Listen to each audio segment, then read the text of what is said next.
Durante décadas, el llamado telón de acero no solo separó territorios, separó imaginarios. Desde este lado del mundo se construyó la idea de que, detrás de esa frontera invisible, la vida era gris, silenciosa y reprimida, que el deseo estaba prohibido, que el amor no existía. Pero esa imagen dice más de quien miraba, de quienes vivían ahí. Porque incluso detrás del telón de acero hubo humor, picardía y cuerpos. Y a veces bastaba la tira cómica de una simpática mujercita llamada Yutsuka para recordarlo. Ok, debo admitir que el título de este video es trampa, pues no es directamente Yutsuka una versión comunista de Betty Boop, pero algo que sí tienen en común es que ambas, para su tiempo, mostraron una visión distinta de la mujer, independientes pero también coquetas y seguras de sí mismas. La importancia que tuvieron en sus respectivos países para afrontar, digamos, el demonio de la sensualidad como entretenimiento es el tema central que quiero tratar el día de hoy. Y más viniendo de un lado del mundo donde, a los ojos de los occidentales, todo eso estaba prohibido.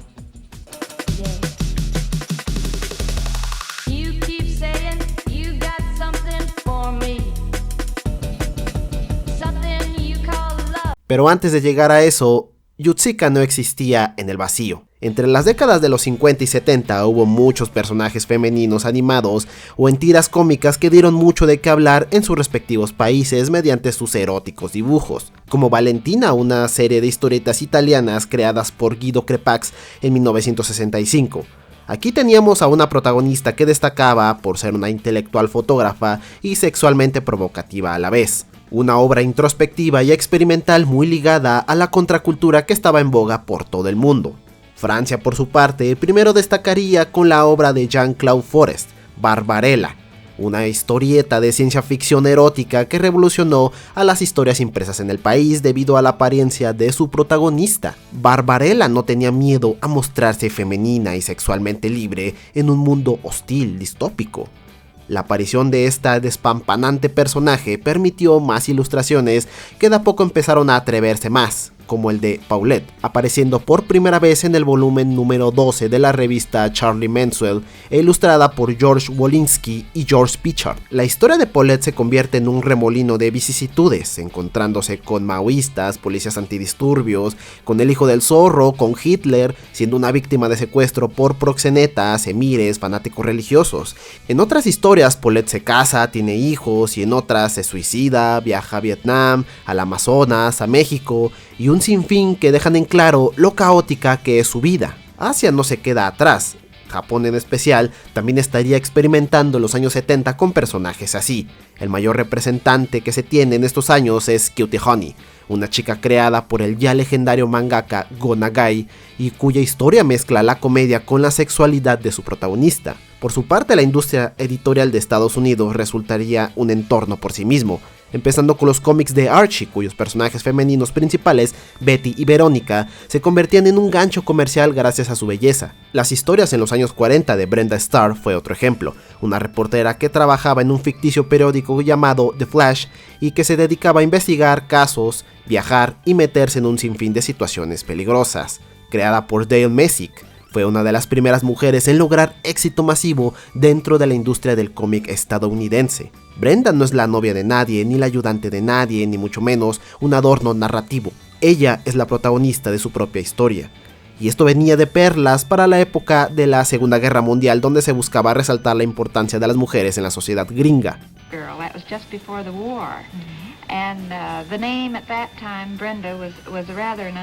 Aunque el cómic tenía poco o nada de erotismo explícito, sí marcó una subversión de cómo se veía a las mujeres como recatadas amas de casa, intereses amorosos o solo figuras secundarias. Más representantes, Little Annie Fanny. Vista por primera vez en 1962, Annie Fanny es diametralmente opuesta a Brenda, pues su sexualidad de la primera no es controlada ni elegante, es más bien vulgar, exagerada, grotesca, pero visible para una nueva década que necesitaba impulsar la llamada revolución sexual. Creada por Harry Kurtzman, un guionista y editor, e ilustrada por Will Elder para las legendarias revistas como Mad o Playboy. Buscaba mostrar a Annie exuberante, ingenua e hipersexualizada. Si bien es cierto que ella nace directamente dentro de una revista erótica, no es prensa familiar, Si hoy en día se le recuerda es precisamente por el truco que esconde.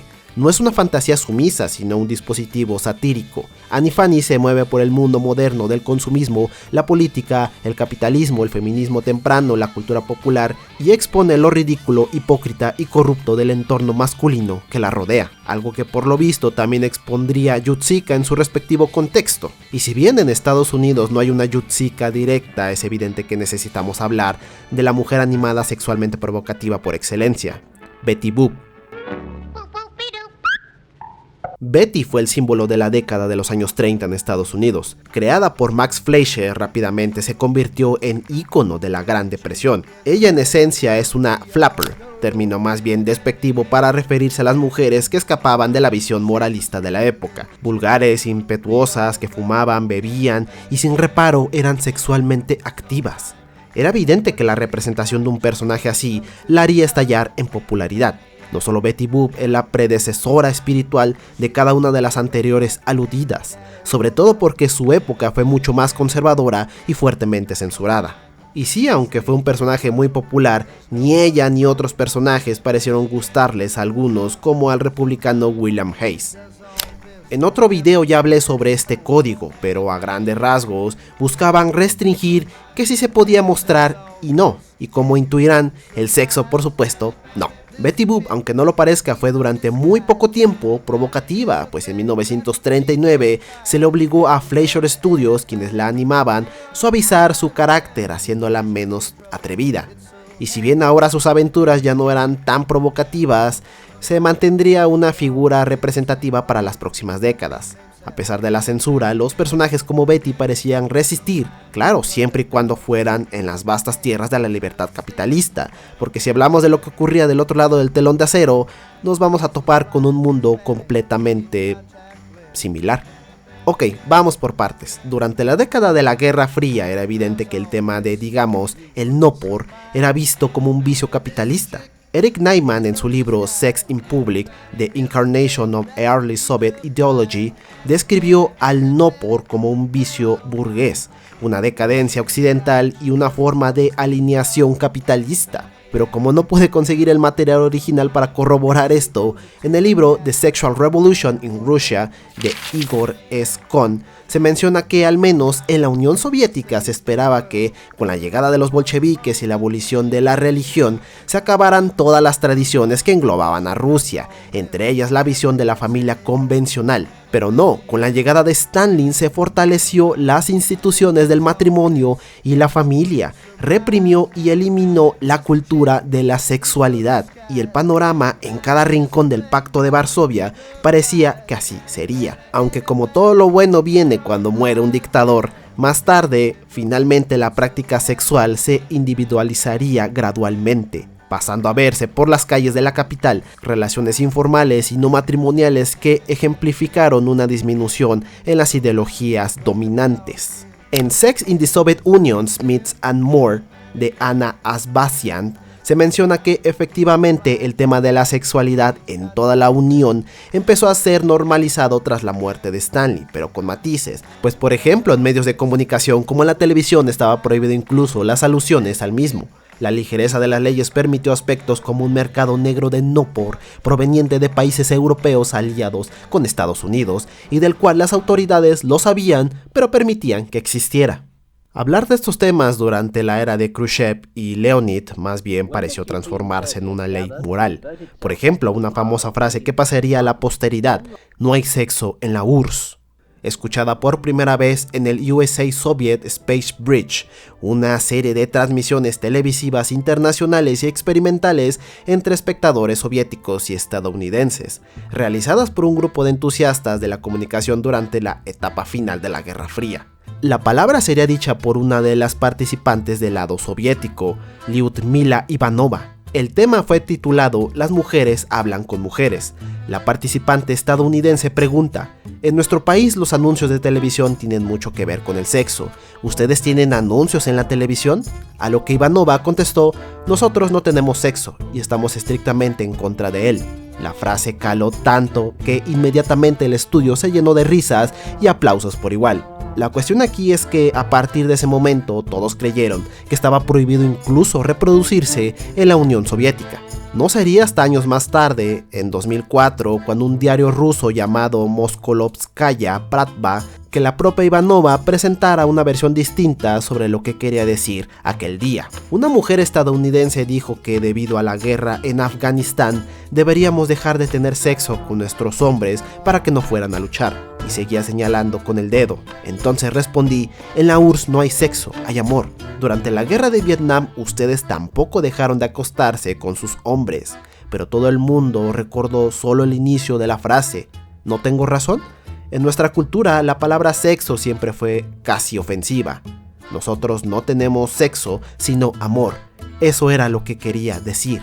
Estaba claro que los propios soviéticos sí entendieron a lo que se refería aquel día, pero tampoco podían evitar pensar en que efectivamente en Occidente las cosas eran mucho más laxas. Y cómo no pensarlo en la década de la subcultura, una URSS mucho más relajada que permitió a tribus urbanas como los Steel Yagi florecer. Se trataban de jóvenes que imitaban modas occidentales, escuchaban jazz, rock and roll, y al igual que las flappers en su tiempo, se hacían notar mediante su exageración, coloridas vestimentas y todo para provocar a los ideales de las personas conservadoras. En películas como Little Vera de 1988 nos presentan como protagonista a una joven mujer que igualmente desafía los estándares conservadores de la Unión Soviética.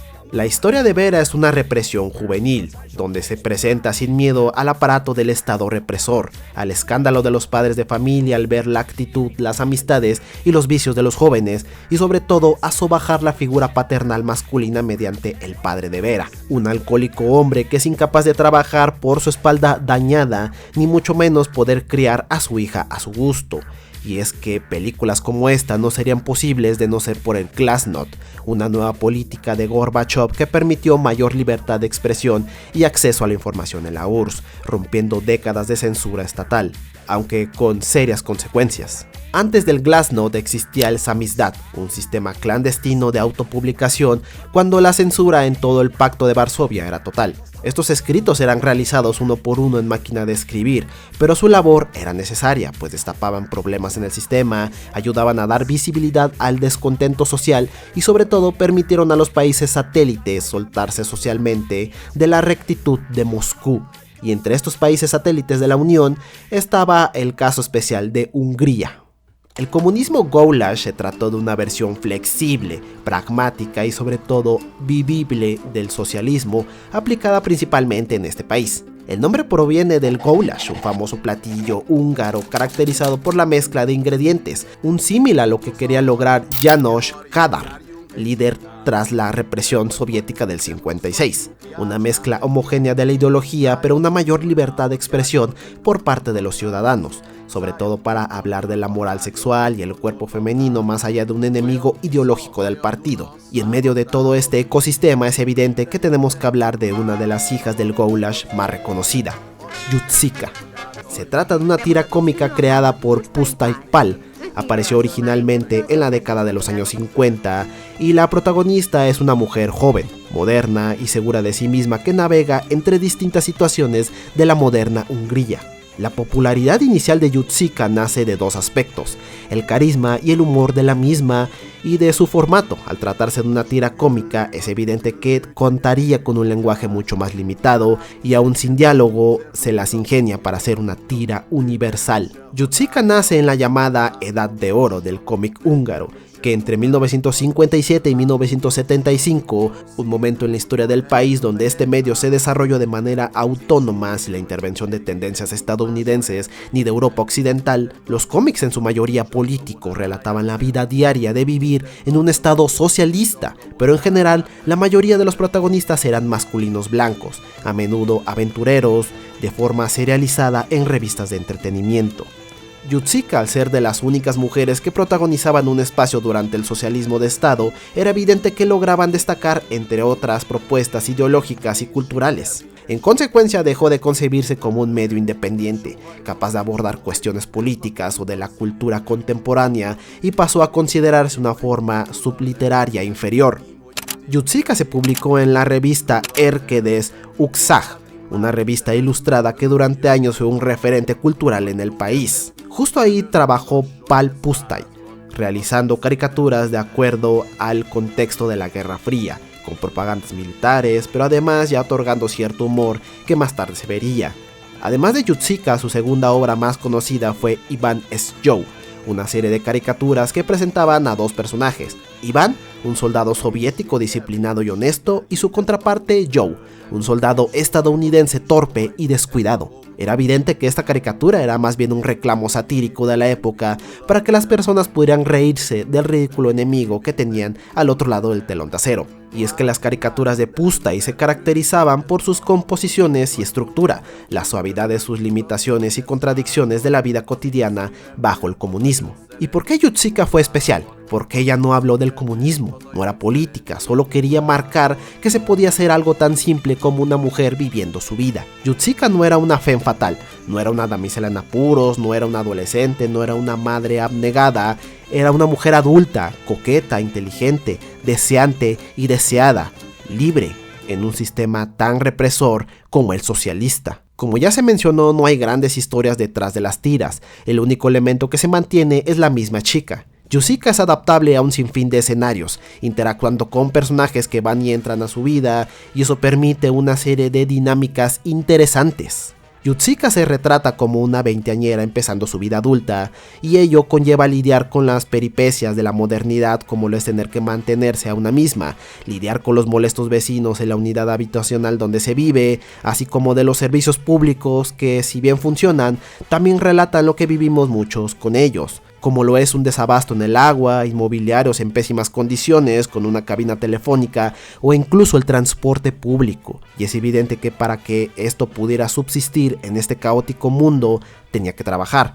Al no estar sostenido en un solo rol, Pal Pustay es libre de ponerla en cualquier oficio que la situación amerite, desde fábricas, limpieza y el más recurrente, trabajos de oficina como lo es ser secretaria. Las tiras de Yutzica también criticaban a la vanidad que permeaba a muchas mujeres de la época, mostrando mediante sus tiras al ambiente de competencia en el que varias de ellas se envolvían, una serie de circunstancias donde importaba mucho la comparación, pero que solo dejaba florecer tanto las inseguridades de Yutzica como las de otros entes femeninos, como una aparente competitividad por hombres como si estos fueran trofeos que validaran la feminidad y castigando a la perdedora con una infidelidad. Pero en otros casos mostrándose atisbos de la hoy llamada sororidad, donde las mujeres entre ellas hacen frente a quienes son los mayores desafiantes de las tiras de Yutzica, los hombres. Pues a pesar de mostrar abiertamente su sexualidad, su cuerpo sin pudor, una de las principales razones por las cuales estas tiras han trascendido al tiempo es su falta de miedo al mostrar muchas cosas que eran tabú en su época. Y es que en un tiempo más normalizado como el nuestro, despierta curiosidad, como el hecho de que la mayor vulgaridad en el dibujo era mostrar la ropa interior o la lencería de Yutzica, pero sí en contadas ocasiones atreverse a mostrar más. Esta mujercita tampoco tiene miedo en usar su cuerpo como herramienta a su favor para poder sobrevivir en un mundo dominado por hombres. Su cuerpo se convirtió en un hito que más tarde moldearía ese pensamiento de que la sexualidad femenina no tenía por qué ser motivo de vergüenza, sino un arma poderosa. Así nos encontramos con muchísimos casos dentro de las tiras donde Yutzica utiliza su coqueta personalidad para sacar ventaja de los hombres. Tiras donde los utiliza para que la defiendan en la calle, para que saquen visitas cuando ya no los aguanta, o incluso en un día lluvioso la lleven hasta literalmente el interior de su casa. En varias de las historias son los hombres los que hacen las cosas motivados por la recompensa, sobre todo sexual de ella, pero mostrando que Yutzica tiene el sartén por el mango, dándose casos donde saca provecho de todos sus pretendientes, hasta del mismo Santa Claus. La libertad de la que hablaba, del gozo femenino de escoger dentro de una esfera masculina lo que quieran, puede verse en otras historias donde se ve abiertamente manteniendo relaciones con distintas parejas. Yutzica se muestra abierta al amor, a la pasión sin reparo y sin miedo a ser juzgada de facilona o mucho peor. Y es que parece ser que el mismo Pal Pustay quería mostrar que su personaje no solo era bonita de apariencia, sino de corazón, pues si los hombres se portaban caballerosos, ella sabía recompensar. Y si bien utilicé la palabra arma como una alegoría de su poder, también debo mencionar que podría ser una de doble filo, pues mal sabido incluso hasta nuestros días que cuando algo malo le pasa a una mujer nunca falta la facción que revictimiza a tal grado de decir que son las mismas quienes se lo buscaron. ¿Y todo por qué? Por su belleza. El tema del acoso es uno sumamente delicado y me alegro que las mismas tiras, aunque en un tono humorístico, lo retrate como uno de los grandes males de la sociedad moderna. Yutsuka, siendo una mujer bella, evidentemente también lo sufre en varias de sus tiras. A través de una antigua mirada, estas viñetas bien podrían pasar por picardía, humor ligero o erotismo permitido, pero la lectura de hoy se lee como una crítica de la cultura del acoso cotidiano. El gag siempre castiga al acosador, no a Yutsuka. El 11 de septiembre de 1970, Pal Pustai fallecería en Dubrovnik, a tan solo una semana de cumplir los 51 años. Según se narra, ese día había ido a nadar y al salir del agua se desplomó. La editorial, en un gesto de luto, retiraría de inmediato todas las historietas en circulación. Se dice que sobre su mesa de dibujo se encontró una tira inconclusa. La viuda de Pustai no hizo ningún esfuerzo por continuar las obras póstumas de su marido. Se dice que arrojaría al fuego la mayoría de las tiras originales, y todo porque, según rumores, ella estaba celosa de Yutsuka, una mujer de la cual ella estaba segura su esposo se habría inspirado en una atractiva mujer de su pasado. Haya sido verdad esto o no, Pal Pustai poseía una sensibilidad para retratar lo que le rodeaba, entre ellos enfrentarse a descifrar la difícil percepción femenina. Se dice que la idea de Yutsuka nació de las experiencias sobre el sexismo y acoso de sus compañeras cuando trabajaba en el ferrocarril. Era evidente que estaba poniendo sobre la mesa un difícil tema en todo el país. Pero en ese contexto no fue el único.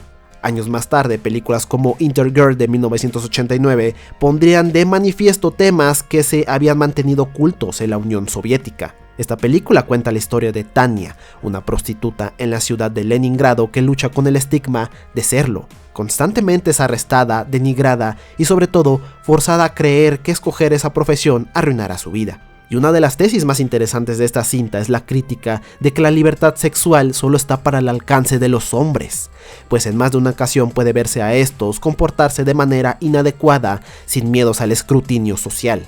Intergirl expone su existencia a la URSS como un medio que durante años se consumió y que en muchas ocasiones se negó. Y solo las mujeres, aquellas que se alejaban de los estándares establecidos, eran reprimidas y enviadas a lugares como los gulags. A la URSS durante años no le convenía que las instituciones del matrimonio y la maternidad se debilitaran, y eso significaba debilitar también las filas para las guerras. Fue así que la vergüenza se convirtió en un poderoso brazo del Estado, mediante cosas como que el registro de un divorcio se convirtió en uno muy costoso, y la tarifa aumentaba muchas veces con cada divorcio sucesivo. El tema se llevó a lo ridículo, pues junto a los anuncios de nuevos estrenos en teatros y circos, las últimas páginas de los periódicos incluía una columna separada con avisos de divorcio.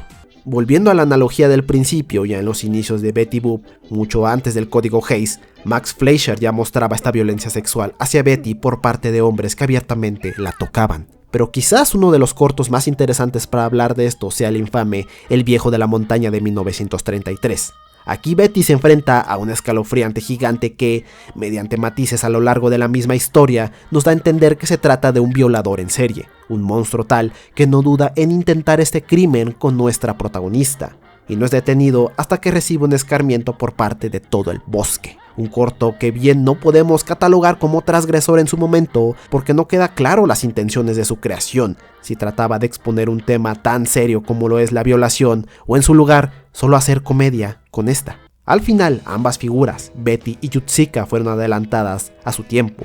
Ambas a su manera desafiaron las normas sociales y la representación de la mujer. Mientras que la sexualidad de Betty Boop enfrentó fuertes censuras en Estados Unidos, Yutsuka logró mantenerse dentro de los límites del control cultural comunista, y aún así transmitió mensajes similares al actual empoderamiento femenino. En 2018, un artículo de una revista titulado Meet Bazarlot Yutsuka, que compraba Yutsuka, reporta sobre una presentación cultural sobre la publicidad socialista húngara, centrada en la moda femenina. usando a Yutsuka como una figura simbólica central. Leída desde un contexto histórico, no parece una anomalía ni como un accidente cultural.